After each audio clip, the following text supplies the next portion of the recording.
Brał udział w II wojnie światowej. Przez jego pokład, na którym mieści się ponad 70 działek różnego kalibru, przewinęło się prawie 8000 marynarzy. USS Alabama, pancerny okręt wojenny, to jedna z największych atrakcji turystycznych Alabamy.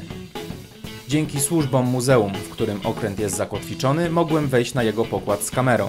Podczas zwiedzania towarzyszył mi historyk Todd Creamer, który z wielką chęcią podzielił się swoją wiedzą na temat jednego z najbardziej znanych okrętów wojennych na świecie. The USS Alabama was decommissioned in 1946, the actual battleship itself, and went out of service. And there was a local fundraising effort beginning in about 1960 or so, to bring the battleship here as a memorial to World War II, to Mobile, Alabama. And so that effort was made, the money was raised, and in 1964 the Alabama was towed here by tugboats from the west coast of California all the way over here through the Panama Canal to Mobile, and it opened in 1965. Okręty tego typu to tak naprawdę małe, samowystarczalne miasteczka, w których oprócz oczywistych pomieszczeń, takich jak kabiny marynarzy czy kuchnia, znajdowały się też pralnia, poczta czy fryzjer. Zapraszam pod pokład USS Alabama. Over here is the galley or the kitchen.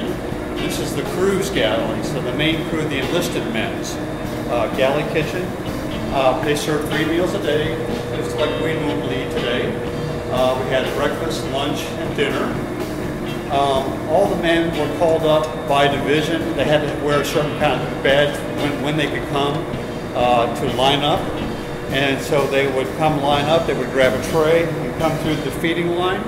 Coffee brewed on the ship 24 hours a day because there were men, everybody had what was called watch duty. And you had a certain amount of hours, like usually 4 hours during the daytime or midday or the early hours in the morning. And so you always had coffee available to you to keep you awake. This is the laundry room for the enlisted men. Once you brought your clothes down here to be laundered, and then you had your clothes brought back to you, probably 2 days later or something like that. And we had 5 barbers, men that cut the hair and shaved men, beards, mustaches, things like that. And so we had 5 of them here. And 3 of those 5 barbers at all times had bunk beds in here, so they actually slept in here and they worked in here as well. You will notice in the print shop over here, there is a large printing press.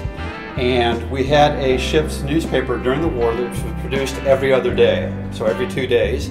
It's just a single sheet that would talk about the activities, what was upcoming on the ship, drills, those kind of things, and kind of war news. Sklep z papierosami był jednym z najważniejszych punktów na mapie okrętu, podobnie jak biuro poczty.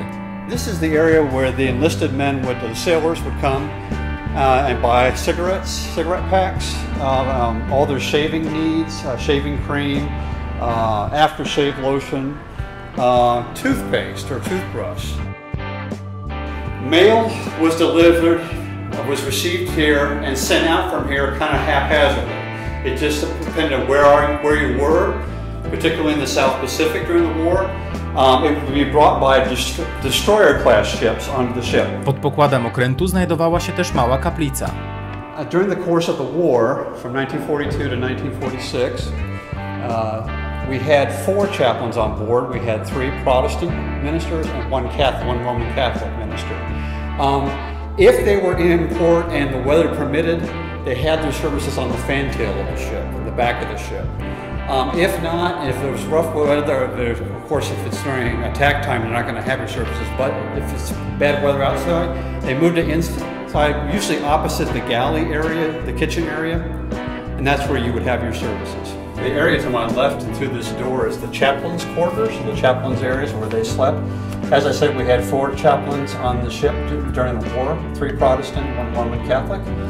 And this is the area they would have prepared sermon notes. Można powiedzieć, że pod pokładem USS Alabama znajdował się mały szpital. Można było tam znaleźć sale operacyjne, dentystę czy specjalne pomieszczenia dla osób w czasie kwarantanny. This is the area where all the medical staff was located. And you had various rooms in here. We had the eye, ear, nose, and throat clinic. We where you have all your eye situations taken care of, throat as well. And to the left of me is the doctor's office. And we had officers, senior officers in the medical profession here, usually about 3 or 4 at a time on ship during the war. We had the clerical office where all the paperwork was done for the doctors. And then we have to the left of us here the bacteriological lab. And this is where all kinds of cultures, where there's a refrigerator to the right there, they were grown in here, examined. All kinds of new diseases were looked at and those kind of things, and examined in this room. To the left here is the dispensary as you go through the medical area, and this is where all the prescriptions were filled. And any kind of medicines, liquid or pill form, were brought out in this area. And this is the main sick bay area. If you were diagnosed and you were really ill and you had to be studied by the doctors here and had to spend time here, this is the main area where you would be housed, I guess. You'd be in bed in here in this main area. Directly behind me, or right in front of me, is the OR, which is the operating room. So if you had to have an operation of any kind, you would come in this room and be operated on. There were some men that were in the sick bay area that really had to be cordoned off to themselves. And it's almost like an intensive care unit of a hospital. There would not have been this plexiglass up here, but they would have been put in this area so that they could receive kind of 24-hour attention. So this is kind of the intensive care area. You see these two instruments right here, they are lung oxygen producing equipment. If a man contracted a disease that was contagious and very serious, he would have to be put in the isolation ward. He'd have to be isolated from the other crew members. So he would be put into this area here that had its own shower, its own bathroom, and where the doctors could closely monitor and control that disease. Porządku na okręcie pilnowali wojskowi policjanci. Nie należeli jednak do ulubieńców marynarzy. This was the chief of police. This was the police force that was on the ship during World War II. Not the most popular guys, men with the crewmen on the ship, but they had to enforce the law on the ship, and they made sure that the guys stayed in line while they were on the ship here. Na okręcie znajdowały się też pomieszczenia, w których przetrzymywano więźniów wojennych. We actually, I think it was in 1944, we had 2 Japanese prisoners for a brief time on board and put in the jail in here. Oczywiście USS Alabama to okręt o charakterze wojennym. Do kreowania takich działań były też odpowiednio przystosowane pomieszczenia. This area that we're standing in right now is called Radio Central, and this was the radio control room, if you will. This is kind of the brain trust for the radio contact. Radio messages were sent out from here, also by telegraph, and also received. So we had telegraph here. Now, if there was a message that was received in here that was of a sensitive nature, if you look straight ahead, there's a slot in the wall. There's a silver box there, and there were men in there. If messages were sent in here that needed to be decoded, they were put in. The captain, the executive officer of the Radio Central area, would take the message. He would put it through that slot, and especially the decoding man would decipher that message and then give it back to the man, and he would send it to the captain or whoever else needed that information. Right now is on what's called the 04 level, 4 levels above the, 3 levels above the main deck, the 03 level. It's called flag plot. Signal flags would have been stored behind here. They were a way of communicating with flags that had various symbols on them, ship to ship. And if you follow me straight ahead here, we'll go into the actual flag plot room. Okay, this area is known as flag plot. The captain of the cabin of the ship spent a lot of time here, or also at level up above us. Here's where things were monitored. We had a gyro compass. We had radio monitoring equipment. This is where also you would plot a lot of your actions that would come up from the CIC room that was downstairs, where all the data was gathered, and the radio room would be brought up here, and the captain could make an informed decision on how to fire the guns, where to fire them, where to point them, those kind of things. Bezpośrednio w czasie walki kapitan znajdował się jednak tutaj. The area I'm pointing to out here, outside the window and curves all the way around this area, is called the Battle Bridge. And that's where the captain spent the majority of his time while he was over on the sea, either the North Atlantic or the South Pacific, mainly the South Pacific. He wanted to keep an eye on and monitor everything. If it was trouble when we were under attack, he would come inside this door here, this hatch, and come into the conning station. It's very heavily fortified with steel and contains all the steering instruments and little directional equipment that you need. Zadaniem USS Alabama było bombardowanie z odległości wyznaczonych celów. Do tego zadania były używane m.in. te działa. They bombarded the islands. They softened up the islands for the Marines to go in and fight the Japanese in World War II. So we bombarded islands, South Pacific islands, from long range.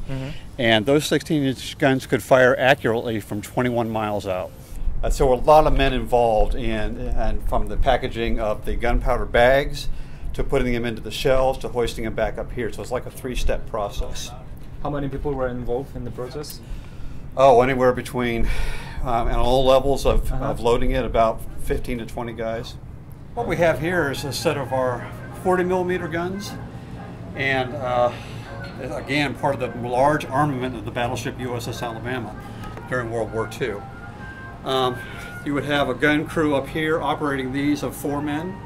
As you see, they're dual barrel guns. This is kind of what we call the lower handling room. This is the area where the 5-inch shells were taken and put into the shell cases up here and hoisted by hydraulics up to the next level.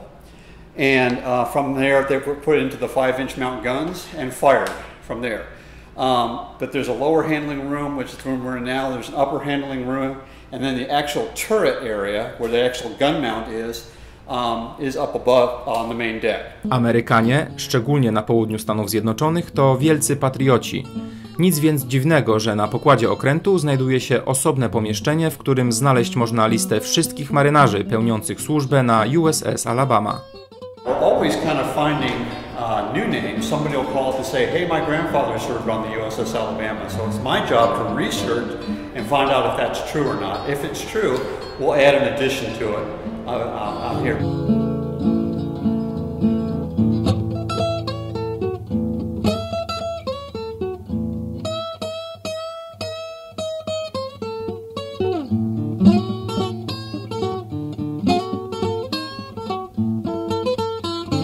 USS Alabama brał udział w walkach podczas II wojny światowej od 1942 roku. Ze służby został wycofany 5 lat później.